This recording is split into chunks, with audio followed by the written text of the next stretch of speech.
want to take for granted that everyone knows who we are and what we do about Friends of Balboa Park. We are a 501c3 nonprofit organization, and we exist to be a partner with the city of San Diego to help get things done in the park. There's just not enough money in the city coffers to take care of the extraordinary 1,200 acres here in Balboa Park. So we're one of those nonprofits here that steps up, and we try to channel the energy of the philanthropic community to get that love of Balboa Park through volunteerism, through philanthropic support, and love of the park to make a difference for the park. We've been around, we were founded in 1999. We just celebrated our 20th anniversary last year. And boy, at this time, we're wondering, boy, 2019 wasn't too bad of a year, was it? Can we go back to that year? But no, we're making the best of a challenging time. And I hope you're like many of us who love Balboa Park and can't wait to see more and more of the institutions open. The park is open for business now, of course, and we hope you're coming out and exploring and enjoying the wonders that Balboa Park has to offer. We are here today because we want to share with you, the general public, particularly our members, our supporters, our donors, our friends, our volunteers. We want to share with the public kind of an update of what we've been up to in 2020. Before and during the COVID pandemic, we are enduring in spite of it. We have a lot of great things to share with you this year so far, and there's still 3+ months to go. So still lots to be done. So just a little bit of housekeeping to share with you. You are encouraged to interact with today's program, which the program should last about 30 to 45 minutes. It's really up to you how much you want to engage us in Q&A. But we have we like to think we have a nice little program for you, a little bit of live, a little bit pre-recorded, but most of all, we want to have a conversation with you. So thank you for joining us. If you do have any questions, type them into the chat box here in the screen, and we will do our best to get around to as many of them as possible. All of your questions are important. And I'll also say if we can't get to your questions, we will bank them, set them aside, and we'll try to respond to them on a personal level in a very timely manner. So again, thanks for joining us today. So I am not the star of the show. I am simply your host. I have a couple of superstars who are going to be joining me. Both of them are members of our board of directors. By the way, our board of directors is made up of volunteers. It's really important to emphasize that. Made up of community leaders, and they're one of the greatest assets that we have. You're going to be hearing from a couple of them. One of them is the chair of our board, and the other is the vice chair of our board of directors. I'm very pleased to work with both of them and to have their support in our efforts in the park. So without further adu, first up, I'm very pleased to introduce David Marshall. He is the chair of our board of directors, and boy, I tell you what, if you cannot identify somebody here in San Diego where Balboa Park is just such runs in his blood. So without further ado, David, take it away. Thank you, John. Pleasure to join you. Hopefully everybody could hear me. I am here in the park with John to help talk about what we've been up to since this coronavirus pandemic started, showing that it really hasn't slowed us down too much. We're continuing to do projects in the park. A little bit about myself. I am a volunteer member of the board, the current chair, and I am an architect by trade. Luckily, I've had the opportunity to work on many of the great buildings in Balboa Park. We just recently finished the seismic retrofit of the California Tower. This is through my firm, Heritage Architecture and Planning. We also did the lighting restoration at the Organ Pavilion. We did the restoration of various facades, including the Museum of Art. And the work that's going on now at the International Cottages is our project, which is adding 9 new cottages, which were approved about 10 or 12 years ago, but we're finally getting underway and will be completed in the coming months. I also collect postcards of Balboa Park. I've done that for years. I've got about 2,500 now. And I wrote a book about the history of Balboa Park in 2008, featuring about 250 of those postcards. So I definitely love the park. I love working in the park, and that's what attracted me to Friends. I had seen all the successes they'd had and the great projects they had done over the years, and I wanted to be a part of that. So I believe I'm in about my 4th year now, John, and I'm in my 2nd year as chair. With that, I would like to, well, I'll tell you where I'm at right now. If any of you don't recognize this little corner of the park I'm in right now. This is the House of Hospitality, of course, with the Prado restaurant and the lovely fountain and visitor center. The Prado restaurant's open, by the way, if you're looking for a place to eat other than your own living room. It's got lots of outdoor dining opportunities. But the next order of business for us is the first of 2 video clips that's going to show and tell you about some of the projects we've been up to in recent months. Throughout 2020, even in the midst of a global pandemic, Friends of Balboa Park has been working diligently behind the scenes to achieve a number of meaningful park improvement projects. Has it been a challenge? Absolutely. But if it were easy, anyone could have done it. And when Balboa Park is in need, we've never backed down from a challenge. Take the historic Cabrillo Bridge, for example. This magnificent 1,500-foot-long icon is one of the most recognizable landmarks in Balboa Park, if not the world. To help enhance its appearance, Friends of Balboa Park partnered with the City of San Diego's Parks and Recreation Department to repaint the walls along the pedestrian sidewalks on both sides of the bridge, addressing graffiti and returning it to its historic color. We also took the opportunity to repaint the bridge's 31 light poles and a few lights on Balboa Drive. Our sincere thanks to Friends board member Jim Hughes, who not only coordinated this effort, but, along with his wife Carmen, generously funded this tremendous enhancement. At the foot of the California Tower in Balboa Park is the historic Plaza de California, where 23 historic wall sconces have illuminated the space since 1915. Well, not all of them have actually worked all that time. The sconces were in poor condition, showing decades of rust, faded paint, failing electrical components, and historically inaccurate globes. In late 2019, Friends of Balboa Park began restoring these sconces to their original glory, repairing the wrought iron, stripping and repainting them their original 1915 colors, retrofitting them with energy-efficient LED components, and affixing historically accurate reproduction acorn-style globes. This restoration effort was made possible by the San Diego Foundation, the Committee of 100, Ms. Nancy Carroll Carter, and a very special major donor who has chosen to remain anonymous for the time being, but who we will be revealing publicly next month. In early 2020, Friends of Balboa Park and several other nonprofit organizations were pleased to be invited by the Balboa Park Conservancy and the Parks and Recreation Department to partner with them on restorations within historic Alcazar Garden. We helped repair and paint the 2 majestic entry archways between the garden and the adjacent parking lot, as well as repaint the pergola and 2 large glazed vases at the west end of the garden. To the south of Alcazar Garden, you will come across the wooden footbridge that spans Palm Canyon, connecting Alcazar to Spreckles Organ Pavilion. For years, this footbridge has been dimly lit and the deck planks were in disrepair. Late last year, one of the park's greatest champions and most dedicated philanthropists, Dorothea Lobb, contacted Friends and said simply, "Let's fix it." And so we did. Thanks to her generosity, Friends installed all new LED lights and new planks along the upper deck of the bridge, making it now one of the safest and most pleasant pathways in all of Balboa Park. Prior to the onset of the COVID-19 pandemic, Friends had just completed a joint fundraising effort with the San Diego Police Foundation to fund a Polaris off-road vehicle for the San Diego Police Department's use in Balboa Park. Thanks to the support of many Balboa Park institutions and Las Patronas, the Polaris arrived in March, immediately providing SDPD with a critical capability to help cover the 1,200 acres of diverse terrain throughout the park. In fact, our fundraising efforts exceeded our goal, and the remaining funds will be set aside in a special park safety and security fund to assist park rangers here in Balboa Park.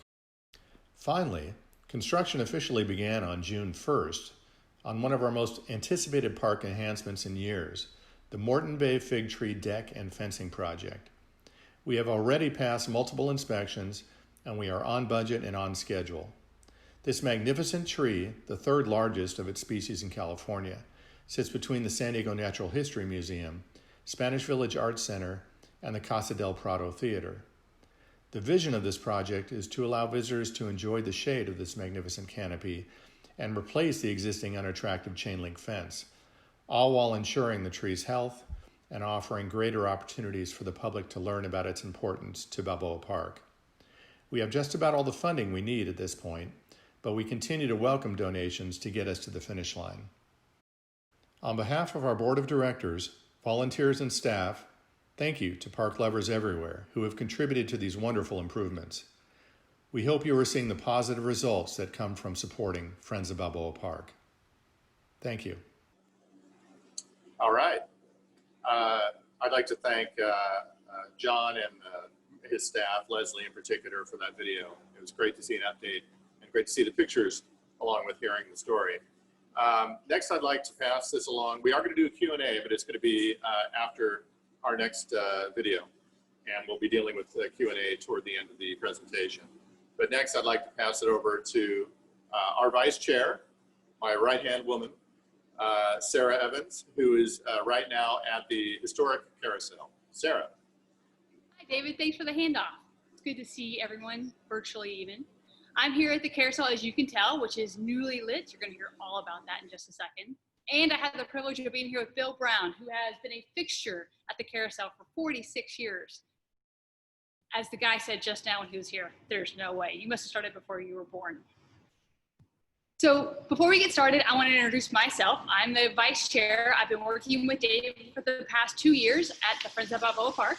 I got involved after the organization acquired this awesome asset when they had questions about wages and pay for the employees, because that's what I do in my day job. I'm an attorney. Nights and weekends, I'm also a parent. My little kids are a little bit too big for the carousel now, but they have had many fun rides here. So I hope you'll enjoy seeing the following video, talking about all the fun stuff we've been doing while you've been all shut down. Go for it, Leslie. To say 2020 has been a challenging year would be an understatement. The COVID-19 pandemic has thrown our lives into no small degree of disarray and uncertainty. But one thing has always been certain. Balboa Park is our community's oasis for cultural, historical, and recreational retreat. In order for the park to endure, it has to have champions. And, thanks to your support, that's what Friends of Balboa Park is here to be. This past spring, Friends funded the Parks and Recreation Department's planting of the magnificent fountain planter bed in the heart of the Plaza de Panama. This was made possible by our Sandra B. Phelps Wilson Horticulture Fund, a unique and special fund that offers the public an opportunity to channel its love for Balboa Park's botanical beauty by supporting the park's extensive landscaping needs, from plantings, tree maintenance, irrigation supplies, pest control, and so much more. This past July, park lover and cherished Friends benefactor Dorothea Lobb challenged the community to contribute $50,000 to support our capital campaign for the historic Balboa Park Carousel, offering to match the community's support of that goal dollar for dollar. And wow, did you deliver! We raised over $120,000 in under a month. Thanks to your support, we've now surpassed the campaign's $2.3 million mark. Our overall goal is $3 million, so please continue helping us preserve and enhance the beloved Balboa Park Carousel. What are we doing with your generous contributions?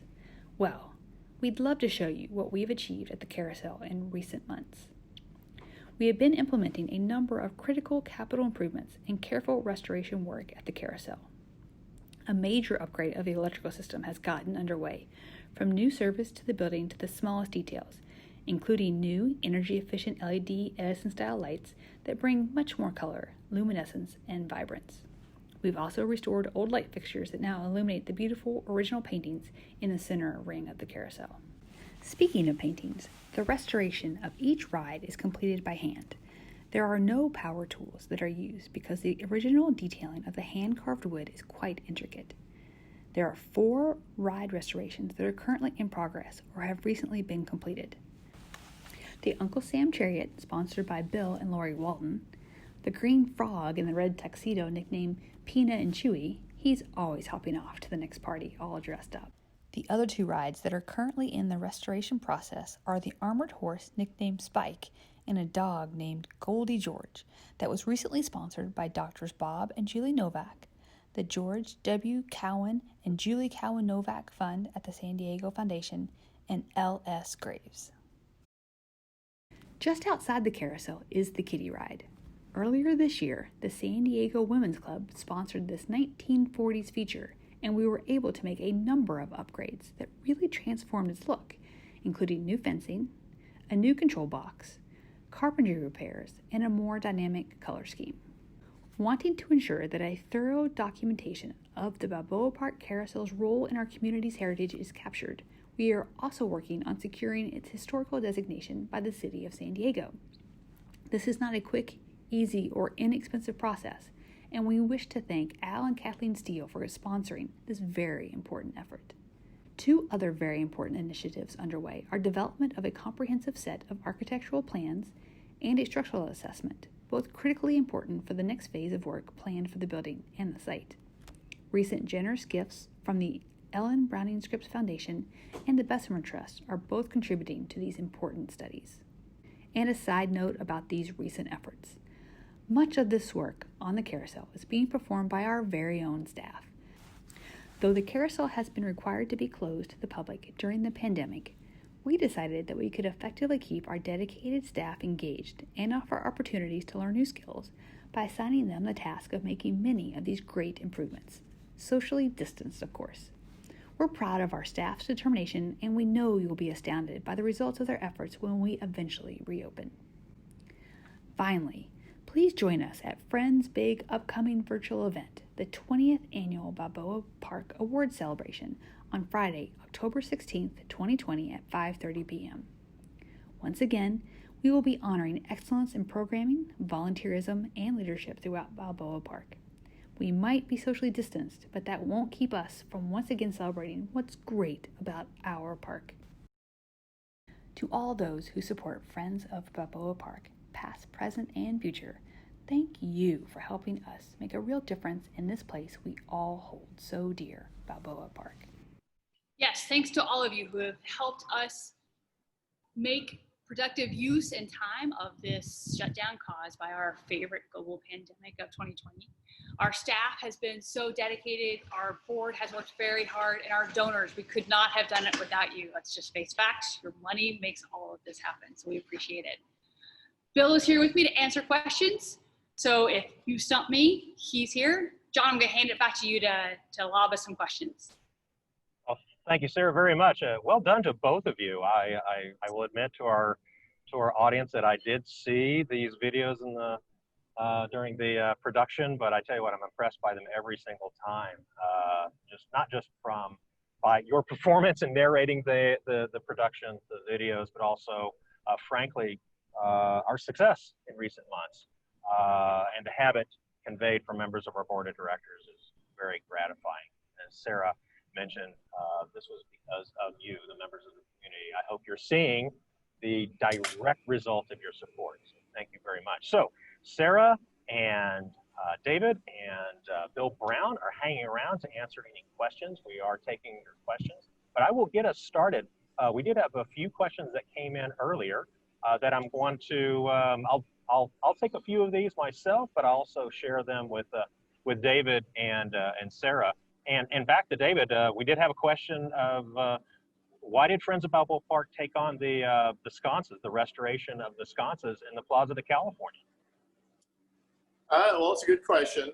We're always looking for projects that have a high visibility and high value to the park and are achievable because some projects could be too big of a bite for us to handle or even afford. So I saw the light sconces. There's 23 of the fixtures. They're right there as you enter the park and cross the bridge. They're beautiful fixtures. They're all original to 1915.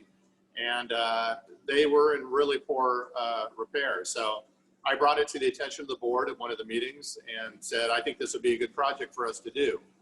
And we went to Gibson Lighting and found out what the cost per fixture would be to restore fully electrify, make them more energy efficient, and also put the right globes on them, because they had these acrylic globes that really did not look like the originals. So we did a search and found the right one. And once we determined the price, I must hand it to our membership. We came up with a lot of donor interest, and we were able to do the project in pretty short order. And I believe, John, the last 6 fixtures are currently being restored and will be reinstalled in the coming weeks. Is that right? That's correct. Actually, it's scheduled to be reinstalled this week by our partners at the Parks and Rec of the city, the Parks and Recreation Department. So yeah, all 23 are going to be done, scheduled later this week. Yeah. So David is being a bit modest. David is actually the volunteer project lead on that project, and that is one of the reasons I directed the question.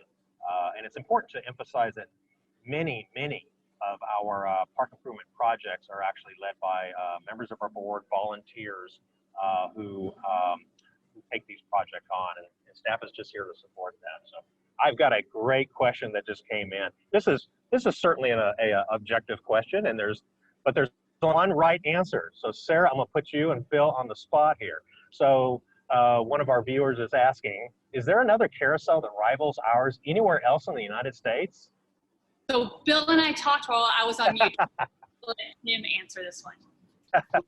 There are several fine carousels throughout the country. There's a Herschel Spillman carousel, much like ours in San Francisco, Golden Gate Park. But I'm proud of our carousel that we still have the original paintings here. There's not too many carousels left that still have the original. These haven't been retouched. These are all the original paintings. And there's very few carousels that have that. There are other original fine carousels around, but I haven't seen too many that still have the original paintings. Hey, Bill, mention the organ and the ring game as well.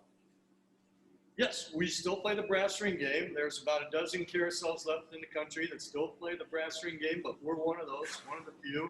And we still have our original organ, the same organ that came with the carousel many years ago. And it still plays the paper rolls, just like a player piano. And it's got drums and percussion. It just sounds great. So not too many carousels have all these elements still together in one place. And you can see the lighting improvement that's been made in the past couple of months has really taken it, I think, to another level. So hopefully once we can reopen, everyone can come in and back and enjoy it soon. Yeah, I tell you what, the public's really in for a treat. And I know that we have a lot of regulars that have for generations been coming to the carousel. You're really in for a treat. John, your volume dropped off. I don't know if you could speak up or get closer. Can you hear me okay? Is everybody hearing that low? Hold on just a second. Yeah, it's quiet now, John. Well, how about if I ask Bill this next question? What restoration project at the carousel do you personally think has made the greatest impact during this time? What was most interesting and enjoyable for you and the carousel staff? So come on up. Well, I just mentioned the paintings, and there were lights that were deliberately removed probably about 100 years ago because carousels were burning down because of electrical fires, and they wanted to take out some of the fixtures just to reduce the load on the wiring. It's getting too hot. But now that we have LED light bulbs, I thought we could get restore it to its 1910 glory. And there's, I don't know how much you can see, there's some white lights at the top of the paintings that haven't been there in maybe 100 years. And they're now lighting the paintings. They're much more visible. So that's probably the most gratifying thing we've done. We're working on individual animals, but I think that made the biggest difference, getting those lights in. So there you go. John, are you there? All right, we may have lost John. Back to you, David. That's right. It's back to me. I do see there's another, I can hear you there, John. You're still faint. Can you hear me now? Are you as close to the microphone as you can get? I'm as close as I can get. Are you folks having difficulty hearing me? Yeah, it's very faint, John. Let me read the next question, and John, maybe you could shout the answer to this. When will the Morton Bay Fig Tree deck and fencing project be complete? It's looking great. All right, let's try this. Can you hear me now? Yeah, that is better. I don't know what happened there. Thank you for covering for me, David. So the Morton Bay Fig Tree deck is it's getting very close. We had scheduled to have it completed sometime in September. We're still on schedule. We're still on budget. The question that we get from our donors and members of the public frequently is, are you going to have a ribbon cutting? Well, let's see. Yes, to answer the question, but are we going to do it virtually? Are we going to be able to gather together and do an in-person ribbon cutting? We'll see. But no matter what we're going to do, we're going to celebrate this accomplishment, and we're going to take the opportunity to thank our donors. So look for it this fall to be completed and enjoyed by the public. So that's the Morton Bay Fig Tree. I also want to circle around. I noticed there was a question from one of our donors asking about, and Dave, if you want to take this, and I'll back you up, about, why can't the city do more to support Balboa Park? And then she also asked the question, what about the county? So maybe you take the first part and I'll take the second part. We'll give it a try. Okay, well, the answers are pretty similar in that with budgets the way they've been in the past few years, both the city and county have been very challenged with pensions and other things, healthcare being a big draw on their funds. And so I think we know they would like to have more money dedicated to parks and recreation, but they don't always have the ability to do so. And that's where our private donors have really stepped up and tried to fill that gap. We'd love to have some kind of a permanent funding structure through the city and county, maybe tied to hotel room taxes or otherwise, because the park is such an important draw for visitors to San Diego. But as of now, we're dealing with budget cuts, and the current pandemic certainly has not helped. Yeah, and just on top of that, that's why Friends of Balboa Park exists, right? That's what Friends are for. Look, Balboa Park is not unique around the country of urban parks that have challenges with regards to deferred maintenance and just general maintenance. So that's why affinity organizations like Friends of Balboa Park and our fellow organizations around the park are here to help to supplement the funding that is not there with the city.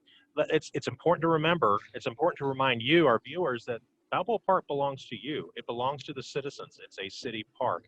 It is really important for folks to understand you have a stake in the park, and we're all here to address these issues together. And Friends of Balboa Park can be that channel to help address those challenges. With regards to the county, I would say that the county actually has been a strong supporter of the park over the years. There's not a specific fund for Balboa Park that comes from the county, but who knows? I think in this new age that we find ourselves of continuing stresses on funding sources for municipal parks, maybe there's an opportunity, and we certainly stand ready to facilitate any type of coming together, if you will, and encouraging a partnership to bring the county in and help the city. But we are the biggest champions of the city of San Diego in San Diego's Parks and Recreation Department, and we're going to do everything we can to support them.